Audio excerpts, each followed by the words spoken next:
China. For the first time in decades, China's population has declined. This year, China scrapped its two-child policy in favor of a three-child policy.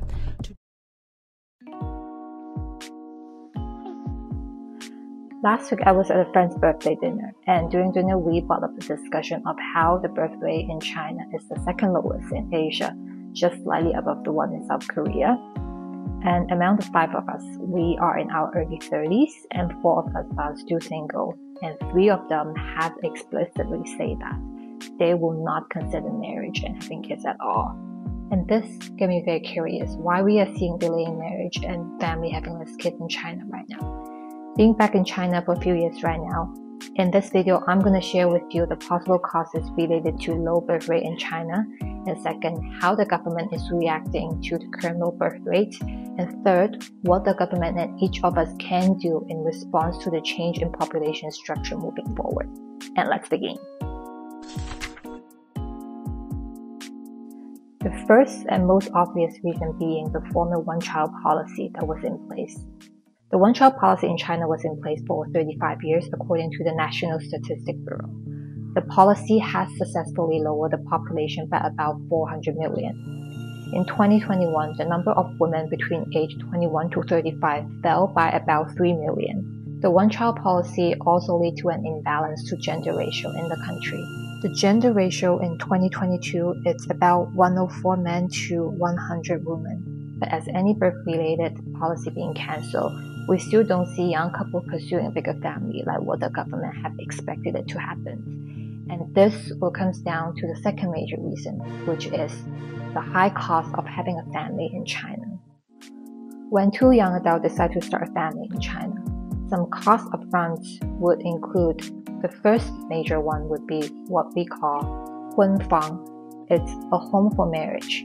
The need for home ownership, which is considered as a prerequisite for marriage because it offers a sense of financial security, especially to the brides. The research that I found on people's attitude toward buying a home for marriage, younger couples' desire on home ownership is even more than the older generations. But as housing prices has been rising in the past 10 years, depends on where you live. Housing prices in cities like Shenzhen has tripled in 10 years, making housing not really affordable by a lot of young people. And the second cost that we see here is what we call 彩礼, a betrothal gift given in the form of money or assets by the groom's family to the bride. And this price money varies depends on where you live in the country. On average, it's about 20 to 30K. Other costs include wedding expense, mother care, child care, education, and tutoring. And all these costs add up could be very stressful for young people and often need support from both sides of the family. Well, I think this only reflects the tip of an iceberg, and there are more invisible costs that are underwater that cannot be measured by money. I have been seeing a lot of younger women being very anxious about the discomfort of pregnancy and body change they experience after giving birth. And women in China now are also afraid of the work-life imbalance that will bring to them after giving birth. According to a report by National Bureau of Statistics of China in 2018, female employees accounted for 43% of the national workforce. Despite working full-time, Chinese women are still expected to handle major domestic work and childcare. For now, I haven't thought about a second, because society is pretty cruel towards working mothers. It's not easy to take care of oneself, one's family, and one's career. But this is getting a lot better now. Especially in younger families, men are more active in childcare and domestic work. The time and efforts of becoming a good parent. Younger parents in China right now are for sure more conscious about the relationship that they have with their child. So back in my parents' generation, in the 60s and 70s, when a family had one extra child, the parent only need to provide basic survival care to the child and not much time and effort are invested. And until the child turns 13 or 14, he or she can start working and produce for the family. And so the cost and return here is so high that families are actually willing to have more children.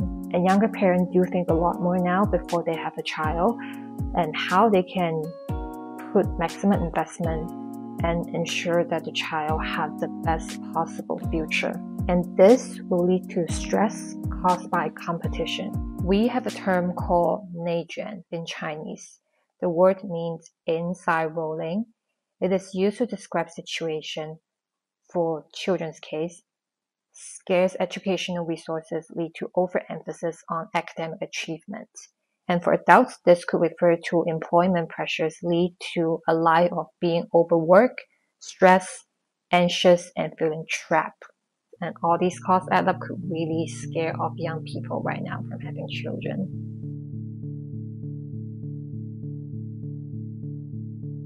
At my parents' generation, a very standard life roadmap would look like this.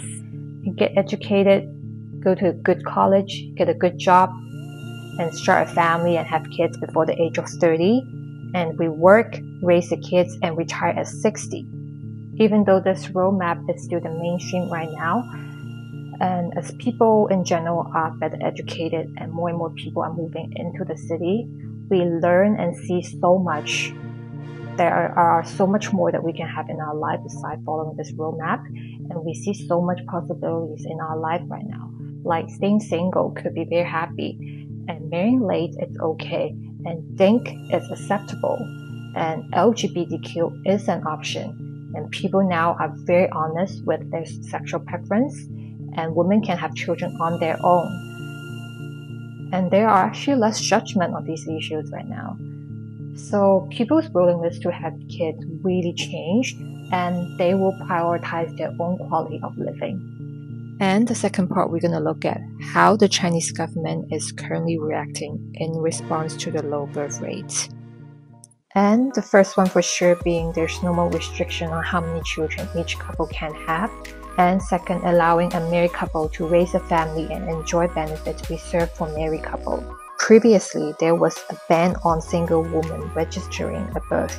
To address high costs, government had policies such as controlling the overheated housing prices and give tax deduction and cash subsidy to families who have more than one child. But in comparison to the high cost of living in China, this subsidy is very little. The government is also shutting down private tutoring to lower the competitive academic environment in China right now. And fourth, giving better maternity benefits such as longer maternity leave for both the mother and father. After several years of implementation, so these policies have not been very successful in increasing the birth rate in China. And China is likely to remain at a very low birth rate because if we see places such as countries in Europe, there are less competition and housing is not very expensive and there is no policy on birth control and there is more work-life balance and better women's rights. The birth rate is still declining. Aging population has become a distinct demographic phenomenon in the 21st century. In part 3, let's discuss what we can do with an aging population. On a personal level, individuals should prepare themselves for retirement and not rely too much on the government pension. According to a China Pension Fund report published by the Chinese Academy of Social Science in 2019, the balance of the Chinese National Pension Fund will be depleted by 2035. Expected in 2035, there will be 400 million people in China aged over 60, taking up 30% of the population. And there won't be enough young people contributing to the pension fund to support the elderly on top. In a bigger picture, I think we need to think about the second demographic dividend of the elderly. How can the society harness from an aging population that now we have elderly that are healthier, wealthier, and better educated than before? More thought needs to be put into thinking through the second demographic dividends and how we can invest and change the workplace so the older people can play a productive role in the society. From demographic dividend to talent dividend. Taking advantage of its large population and low-cost labor, we see a huge boom in the Chinese economy in the past 30 years, benefiting from growing the labor-intensive manufacturing sectors. Now the case is we see less children but better educated children. Each year, China has about 12 million freshly educated college grads entering the workforce. If we look at the entire Chinese population, China has about 214 million college graduates. making China has the largest number of highly educated population. As AI is replacing lots of repetitive work, the country will not necessarily benefit from a large population base like 30 years ago. Now we see there are less children being born each year, so more educational resources will be focused on less children. This will for sure improve the level of human capital, which could turn into a fundamental strength that China can have moving forward. If you have any thought on this issue, please comment below and I would love to read them. And thanks a lot for watching today's video, and I will see you next time.